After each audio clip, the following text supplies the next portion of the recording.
I still remember the sound of silence that filled my house. After my husband passed away, it wasn't the quiet of peace, but the kind that pressed against my chest, making every breath feel heavier than the last. The ticking of the clock, the faint hum of the refrigerator, those became the loudest companions in my world. For years, I had imagined that when he was gone, I would move in with my son and his family. That was supposed to be my safety net, the natural continuation of the life we had built together. My son, Daniel, had always been kind to me, and I believed, naively, perhaps, that his wife, Emily, would welcome me, too. But the day I suggested living with them, Emily's smile froze like porcelain. Her words were polite, measured, but her eyes betrayed her true feelings. "We just don't think it's the right time. The children need their own rhythm, and having another person here would make things complicated." Complicated. That was the word she chose. As if my presence in my own son's life were some sort of burden, a problem to be managed. Daniel stayed silent beside her, his gaze fixed on the floor, and in that silence, I felt the cruelest truth: he would not stand up for me. I walked home that evening beneath a sky heavy with clouds, my body shivering, though the air was still warm. Inside me, something cracked. Not loudly, not with rage, but quietly, like the sound of old wood splitting under pressure. Days later, while sorting through my husband's papers, I found the envelope. His handwriting, firm and deliberate, marked the edge's last will and testament. My hands trembled as I unfolded it, and then I froze. The words stared back at me with startling clarity. "I leave the entirety of my estate, properties, and financial assets to my beloved wife, Margaret. To me, every last dollar, every brick of the house Daniel and Emily lived in, it was all mine. By law, by his final will, I was not the outsider they treated me as. I was the rightful owner, the foundation upon which their comfort rested." For the first time since his death, I felt something surge inside me, not grief, not despair, but a sharp, quiet power. And yet power is not the same as happiness. It was around that time I met Richard. ChatGPT. Chapter 1: The Envelope and the Echo. I did not call Daniel the day I found the will. I made tea. I sat at the kitchen table and watched the steam twist itself thin, as if it were searching for a way out of the room. The house creaked the way old houses do, like they remember conversations you've long forgotten.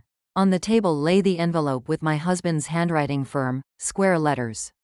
A confidence I could still hear.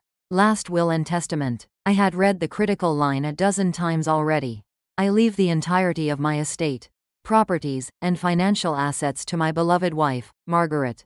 To me, I traced the edge of the paper with one finger, then put it back in its folder and slid the folder beneath a stack of cookbooks. And then I just sat there, in the small and private hush that follows a revelation. Something had shifted. The room felt wider. By late afternoon, the sunlight had gone the color of old honey. I opened the window, listened to a faraway lawnmower, and dialed a number I hadn't called in years. "Bennett and Shaw," the receptionist said. "How may I direct your call?" "Clara Bennett, please," I said, surprised at how steady I sounded. "Tell her it's Margaret Whitmore. She handled our will 21 years ago." There was a brief hold, the soft crackle of a line being transferred. And then a bright, composed voice. "Margaret, I'm very sorry about Thomas. How are you managing?" "As one does," I said. "Clara, I found the original will. The one you drew up. I think I need to understand what it means now." "Of course," she said. "Come in tomorrow morning at 10.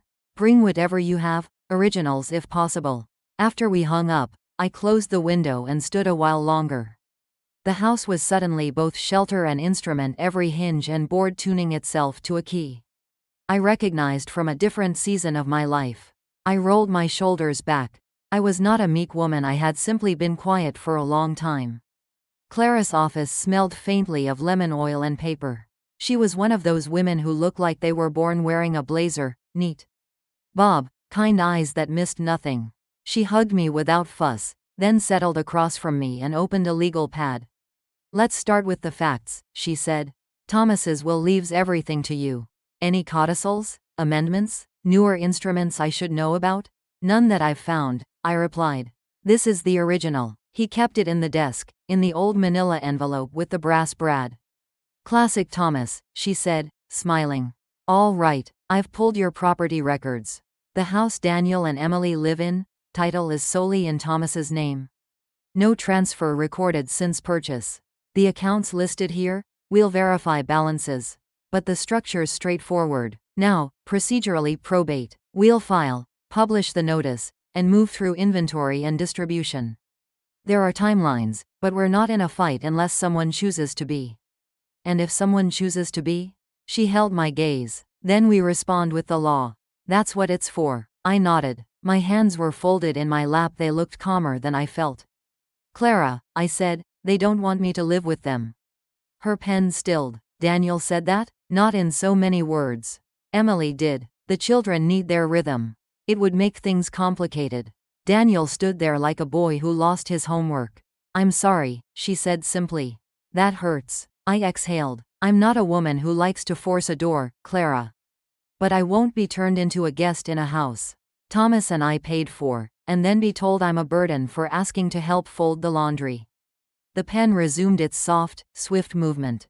Under the will, the property is yours. During probate you're effectively stewarding the estate, but with a specific beneficiary in sight. You. If Daniel and Emily are residing there, we'll formalize the arrangement. At minimum, you need a written occupancy agreement, terms, contribution to utilities, maintenance. It protects everyone. She paused. If they refuse to engage, we have remedies. The word remedies sounded clinical, almost medicinal, as if a dose of legal clarity could make a fever break. I don't want to humiliate my son, I said. Then don't, she replied. Set boundaries. Clear, respectful, enforceable boundaries. People confuse those with cruelty because boundaries don't bend for discomfort. But they prevent worse things later. I looked at the framed degrees on her wall and felt a little of the old Margaret. Return, the one who balanced books for a small nonprofit, who could say no without apologizing 3 times and baking a pie afterward. What do you propose? We begin with a letter, Clara said. From me, not from you. It will notify Daniel and Emily that you are the beneficiary and personal representative, that you intend to probate the estate, and that you wish to formalize their occupancy. It will offer meeting times, propose terms. Calm and boring is good. If Emily is the type to escalate, let her escalate into paper. I smiled despite myself. Calm and boring. Clara capped her pen. One more thing. I don't know the family dynamics, but if Emily has a vivid sense of entitlement, she may project it as if it were law. It isn't. You are not asking for permission to be the widow. You already are. I left her office with 3 copies of the letter in my bag. And a curious sensation under my ribs, like breath after a long winter. I did not go to Daniel's house right away.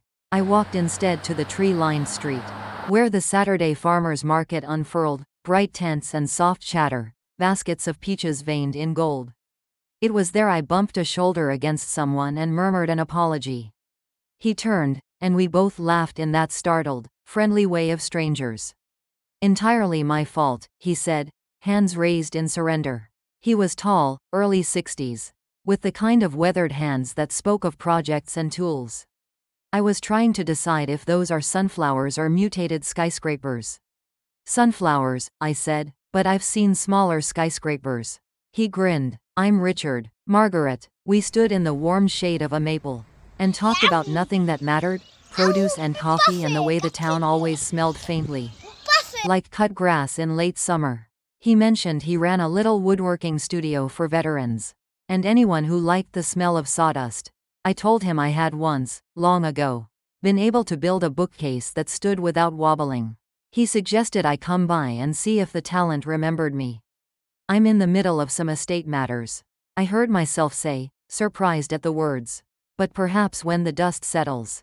Dust has this stubborn habit of never settling. Unless you make it, he said lightly. But no pressure. The workshop doors open if you want a place where things can be sanded into shape.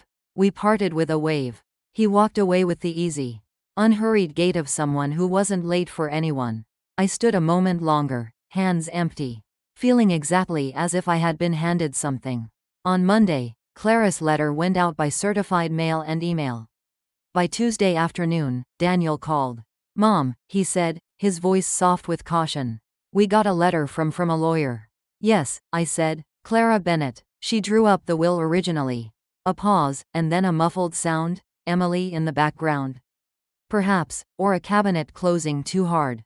Emily says it feels like you're coming after us." "I'm not coming after you," I said. "I'm coming for clarity. So we don't have to guess. Do we have to sign something?" he asked, as if paperwork were a vitamin he'd never managed to swallow as a child. "We have to talk. Thursday, Clara's office. Tea."